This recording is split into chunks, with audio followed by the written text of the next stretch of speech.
E agora entrando no nosso último bloco, com você aqui na Imagem da Cidade, programa Mulheres. É sempre muito bom estar com todos e com todas e ao mesmo tempo com os nossos convidados, que são pessoas especiais que aceitam um convite para dividir com você um assunto muito bem escolhido.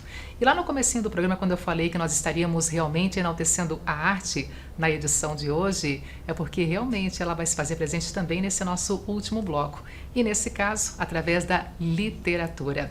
A minha convidada, mais uma vez conosco aqui, a professora e escritora Tânia Maria da Silva, que hoje vem apresentar o livro Ayana, a Menina Flor. Professora Tânia, seja muito bem-vinda. Muito obrigada por mais uma vez convidar, para apresentar um pouquinho da literatura, aquilo que a gente escreve com tanto amor. E que amor é esse que está presente no livro Ayana, a Menina Flor? E ao mesmo tempo, qual é a proposta que chega ao encontro agora dessa literatura, professora? Ayana é o amor por todas as crianças, que sempre fez parte da minha vida, Professora e contadora de histórias. E eu resolvi contar histórias de verdade agora, não só fazer releituras ou fazer mediação ou leitura animada, como se diz, Mas eu resolvi fazer para vocês um pouquinho da imaginação, porque a gente trabalhando com a imaginação, a gente lendo bastante, a gente sabe fazer as nossas escolhas e a gente se torna uma pessoa muito mais feliz. Professora, e quem é essa menina Ayana, que é a personagem do livro? E depois a gente folheando esse livro, a gente percebe que tem muitos outros personagens que enriquecem essa história. Mas quem é especialmente a Ayana? Eu sou apaixonada pelo baobá, que é a árvore, E eu precisaria criar personagens para colocar, para que fizesse parte da história. Então, primeiro eu fiz uma pesquisa de nomes, e a partir dos nomes eu fui criando a personalidade dos personagens. A Ayana é flor bonita, ou menina flor, então menina. Então eu tinha que fazer uma menina que inspirasse o leitor a essa meiguiça, a esse carinho que eu tenho visto nos olhos das pessoas quando pego a Ayana na mão. Entende? Era isso que eu queria. Então, a Ayana, a nossa vida, sempre tem pessoas que são heróis, que são referências pra gente, E tem o avô, o Akin, o guerreiro. Eu fiz a versão masculina da minha mãe, a guerreira, então eu fiz a versão masculina. E tem a mãe, carinhosa, meiga, atenciosa, como todas as mães deveriam ser e são, ouvindo, conversando com seus filhos, porque o que precisamos hoje em dia é dar atenção para os filhos, não importa a idade deles, O importante é que a gente tenha um momento para dar atenção. E é no momento que a mãe, a Iô, que é a alegria, dá atenção para a Ayana, que está fazendo as tranças no cabelo dela e coloca ela chama de penduricalhos, E ela diz que ela parece uma coroa de princesa, uma adé. Adé são as coroas que as princesas africanas usavam. A senhora tocou num ponto muito importante que agora eu gostaria também de aprofundar. Nesse caso, a cultura africana. E esse livro, Ayana, a Menina Flor, ela traz uma referência muito grande à cultura africana. E, ao mesmo tempo, é uma cultura que a gente poderia valorizar cada vez mais, porque tem a ver com o nosso passado, tem a ver com a nossa origem, tem a ver com a construção, por exemplo, do nosso país. É que nós separamos sempre as coisas, sabe, Denise? Quando tem o Oktoberfest aqui, nada mais é do que vir buscar referências da cultura, certo? Não quer dizer que aquilo é todas as pessoas que nasceram aqui, que são descendentes, elas são aquilo ali. Eles trabalham a cultura. Assim, quando você vai na Festa Itália, também tem a cultura. E aqui eu trago um pouquinho da referência através dos nomes e do baobá, que é uma árvore sagrada na África. É a árvore mãe, chamada árvore mãe, a árvore da sabedoria. E aí todos os personagens teriam que ter nomes. Eu fui buscar, não só na língua iorubá, né?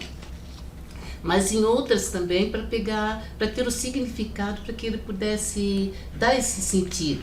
Por isso a gente tem um glossário aqui para que as pessoas possam. Claro, não é nem meu cotidiano, imagina do leitor. E isso aqui é uma provocação para que você possa aprofundar na sua pesquisa, assim como eu fiz. Como é que foi pesquisar, professora, todo esse material para ilustrar o livro Ayana Menina Flor, mas ao mesmo tempo ter também essa relação com a história e com a cultura africana? É porque você não pode escrever alguma coisa que deixe uma dúvida. E eu não estou escrevendo a história, porque eu não sou historiadora, eu sou literária. Então eu trabalho com o real e vou além do real. É a supra-realidade que é chamada literatura, né? Você faz essa brincadeira e você traz um pouco do seu imaginário, pega a sua voz narrativa, porque o escritor tem uma voz narrativa muito forte, muito presente. E ele não consegue dissociar algumas coisas, né? Porque ele sempre, alguma coisa dele, da história dele, sempre tem no que ele escreve. E trago para aqui, para Ayana, né? Que aqui, nessa página aqui é uma referência. Não quer dizer que isso aconteceu na África. Como o Akin tinha muito orgulho da sua descendência, eu tenho que mostrar como foi. Como a mãe era carinhosa, ela tem que ter um tempo de sentar e fazer as tranças e conversar com a Ayana. Como a Ayana tem saudade do avô, eu tenho que mostrar ela sentindo saudades aonde o avô contava histórias para ela. Como Shinavani. Eu sempre troco o V pelo N. Shinavani é mensagem rápida, que chega ligeiro. Então, na ilustração, ele chega correndo. Não precisa dizer que ele veio correndo. O leitor faz a leitura de texto e a leitura de imagem. E os dois sentam aonde? No baobá, que ele faz parte de toda a história, ele está sempre presente. E lá distante vem a Bisa Daiô. Daiô é alegria, entusiasmo, exaltação, né? E ela vem com as crianças. Ela não faz um piquenique, porque piquenique é a palavra francesa. Eu não poderia colocar aqui, porque na verdade é um piquenique, mas não pode ser colocado. Senão você mistura as coisas, né? E então, aqui a proposta é trazer a cultura africana para essa história. O que ela trazia? Ela trazia a esteira, e eu sou desse tempo, né? Porque eu também já sou um pouquinho mais, tipo, vovô aqui, né? Então a gente sentava na esteira também. E ela traz um cesto. Aí ela traz tudo aquilo que a gente conhece, né? Ela traz as panquecas, os cuscuz, o sarapatel, a pamonha, o acarajé, a mandioca, o angu, as cocadas, né? E uma novidade. Qual seria? Isso aqui é a licença poética, né? O sorvete de mucua. Mucua é o fruto do baobá. Essa árvore tão sagrada e tão especial. Isso, tem muito. Claro, e ela também tem muita coisa de medicinal, né? Então ele traz, e aí o Shivanani pergunta para a Ayana o que está escrito no baobá. Está escrito Ikaué. Não sei nem se pronunciei correto, né? Que não sei falar iorubá. E aí ela diz que significa biblioteca.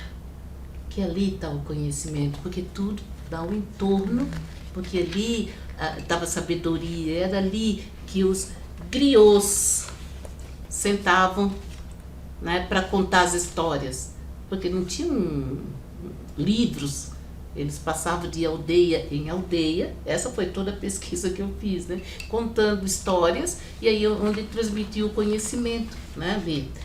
E aí eles pedem para ela contar as histórias, porque o vovô Akin deixou para ela um segredo. Só ela poderia, né? Ele disse: Ayana, as histórias que estou contando para você, elas não podem ficar guardadas. Elas precisam voar. E dessa forma sendo divididas. O voar é o parar, reunir, nesse caso como a Ina está fazendo, os seus amiguinhos ali nessa aldeia, nesse campo, nesse local que ela se encontra e dividindo as histórias. A história não pode ficar presa. Elas querem voar, elas querem chegar nos corações, né? Por isso tem a Iana aqui. E aí ela vai... Porque, como é em torno do baobá, reza a lenda. Só vou contar essa lenda, mas não está aqui no livro. Essa lenda que os griots, né, quando morriam, eles colocavam eles dentro do tronco oco do baobá. O baobá é uma árvore tão grande que para ser abraçada precisam 200 homens. Ela dura 6.000 anos. Né? E dentro dá para morar. Fazer casa, bar, restaurante, que quiser, farmácia, tudo que quiser. Naquele tempo não tinha, né? Então eles faziam tudo isso, reservatório de água, mas eu não coloco nenhuma história. Isso é para fazer pesquisa e para descobrir. Tem outras. Professora, então, e olhando o seu aqui, glossário, aqui vendo também nessa parte justamente que fala sobre o baobá, essa árvore com o tronco mais grosso do mundo, 20 metros de diâmetro, podendo armazenar até 120.000 litros, no caso de água. E o mais importante, existem 11 baobás de aproximadamente 400 anos e que atualmente estão em processo de tombamento histórico, isso num país chamado Brasil. Temos também essa ligação todas as aqui. Informações a gente foi buscar, né, para não deixar no vazio, né, uma coisa, o baobá. E às vezes você vai no Rio de Janeiro, lá acho que é no Paço Imperial, tem um baobá muito lindo, apaixonante, né? E aí ela vai contando a história e a Ziza, que é a priminha dela, fica preocupada, né? Como é que as histórias chegaram aqui no Brasil? Aí ela conta, eu não vou contar para vocês, senão vocês não vão ler o livro, tá? Tem que estar aqui, presente no livro. A gente divide parte dele com quem nos acompanha agora em casa. Então ali tem esse detalhe do colorido. Sobre um detalhe também, justamente, né? Páginas com muita cor. E ao mesmo páginas que faltam cores, apenas uma ou outra cor presente. Proposta também quando a senhora pensou e ao mesmo tempo juntamente, né, com a ilustração do Cristiano Lopes para desenvolver essas páginas que trazem cores mais fortes, mais presentes e nem tão presentes assim. Tem cores fortes que nos remetem à África, né? E tem cores verde e amarelo que nos trazem ao Brasil. E aqui quando eu conto para você, que eu contei para ti que o baobá, né, os griots sentavam embaixo do baobá e as crianças chegavam, os adultos também para ouvir as histórias, tu está imaginando. Eu não posso te colorir a tua imaginação. Essa a proposta também do livro. Essa é a proposta. Entende? Quando ela conta, cada um desenhando na sua imaginação a história que está recebendo. É o leitor que vai para colorir o espaço onde está acontecendo, né? A partir do que ele vê antes, né? Então, quando é ela e quando é a contação de quando ela está contando a história, que não é o real, né? O que o avô contou para ela, que ele contou um pouco da realidade e um pouco da imaginação. Aqui tem uma coisa muito interessante. Tem a África e nesse outro lado tem a África pequenininha aqui e o Brasil grande aqui, né? Então, e nesse outro lado aqui tem as duas cores, a África, olha só, e aqui o Brasil. E tem sempre esse contraponto, adulto, que é o idoso, e a criança. O adulto jovem, ele é passando as minhas histórias, porque o velho é a sabedoria. E a criança é aquela que vai receber e ela vai construir o mundo melhor. Tem um ditado iorubá que diz: a cidade que não tem velhos, ela morre. Não tem história. Professora, e o tripé juntando boca, ouvido e coração. Já Também presente nesse livro, presente, mas ao mesmo tempo a gente poder também entender o sentido da boca, do ouvido com o coração. O contador de histórias, ele conta, né, histórias que eu da oralidade, que são os griots, que é esse resgate que a gente está fazendo. E também é um ditado iorubá que eu não quis colocar, porque senão ficaria muito difícil, toda hora olhando para saber o que significa, né? Então, diz que o contador conta, a boca fala, o ouvido ouve e o coração sente. É a paixão que a gente olha, a gente se apaixona pelo livro. Eu não posso dizer porque eu me apaixono por todos, né?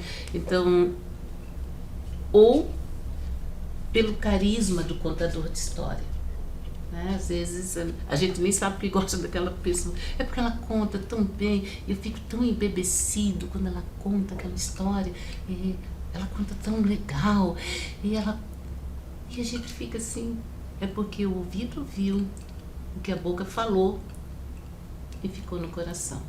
E aí você vai contando. E que as pessoas se permitam mais, né, professora, ter essa experiência realmente. Porque a gente vive numa corrida tão grande, tão acelerada, que muitas vezes a gente não se dá conta que está faltando uma experiência como essa e ao mesmo tempo sentir mais o que a boca fala, o ouvido está ali também atento, porque o coração também está recebendo muito tudo isso. O coração recebe e você...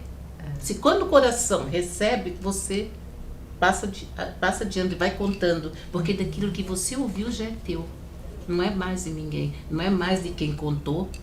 Este livro não é mais meu, o meu é o próximo que eu estou escrevendo ainda, né? Que vai ter convite para estar conosco aqui para falar sobre esse próximo, assim como teve convites para estar conosco, já, né, por tempo já passado pelo nosso programa, para falar sobre as outras obras que já foram apresentadas. Só uma coisinha, em abril teremos 3 contadoras de histórias em Blumenau, visitando e contando histórias para as escolas onde eu fiz as intervenções lúdico-pedagógicas, né? E adquiriram um livro da Bordadeira ano passado. Então a gente fechou um pacote, né? Muito e bom. aí esse ano eu faço a intervenção lúdico-pedagógica, e nessas escolas que abriram as portas, teremos 3 contadoras de histórias que vêm de Florianópolis para contar histórias para as crianças e para os adultos também. Professora, o livro Ayana, Menina Flor, já foi apresentado oficialmente na Secretaria Municipal de Cultura numa grande noite multicultural, mas ao mesmo tempo agora para tê-lo, para receber esse material, para acessar aqui, né, toda essa história contada no livro, professora, de que forma? Eu acho que o meu lado mãe nunca deixou, não vai sair tão cedo. Eu vendo meu filho, porque eu preciso olhar no olho daquilo que vai adquirir, né? E eu gosto de motivá-lo à leitura também. E fica muito caro se você coloca na livraria, fica quase inacessível, né? Então, um livro de literatura ele tem que ter o preço justo. E não... Eu nunca vi escritor rico, entendeu? Então ele escreve porque ele quer ser lido. E eu quero ser lida, só isso. Nas redes sociais, tem uma página no Instagram também, né, professora? É só as minhas redes sociais, acho que todo mundo já, quem está me assistindo já sabe quem, né? A semana foi muito cheia. Lá, Tânia Maria da Silva, né? E aí vocês vão me encontrar no Instagram, no Facebook. E eu tô lá e tô atendendo todo mundo, vou onde quiser. Que bom, professora. Obrigada por aceitar aqui o nosso convite. Foi um prazer te recebê-la mais uma vez e dividir com quem nos acompanha mais esse teu trabalho literário. Parabéns. Gente, vamos ler muito, porque às vezes a gente quer ser igual a outra pessoa. E eu só tiro. Se alguém, por acaso, pensar, gostaria de ser uma contadora de história, leiam muito. Isso aqui é liberdade. A leitura nos liberta. É isso aí, que lindo. Gente, terminando assim o nosso programa de hoje, muito obrigada para você que esteve aí do outro lado, recebendo aqui os assuntos colocados em evidência, os nossos convidados e, claro, recebendo também aqui a nossa equipe através do programa Mulheres. Forte abraço a todos. Obrigada também aqui à loja Maria Tereza Moda Mulher, a loja que me veste, está ali de portas abertas na Floriano Peixoto, já com a nova coleção presente, então vale a pena conferir. Além do ótimo atendimento, são lindas roupas, também acessórios, sapatos, enfim, as marcas presentes na loja Maria Tereza Moda Mulher, que tem história, tem tradição aqui na nossa cidade e também uma parceria de longa data comigo aqui no Mulheres da TV Galega. Terminando assim o nosso encontro, desejando para você uma ótima semana e até a próxima quarta-feira, se Deus quiser, em mais uma edição do programa Mulheres.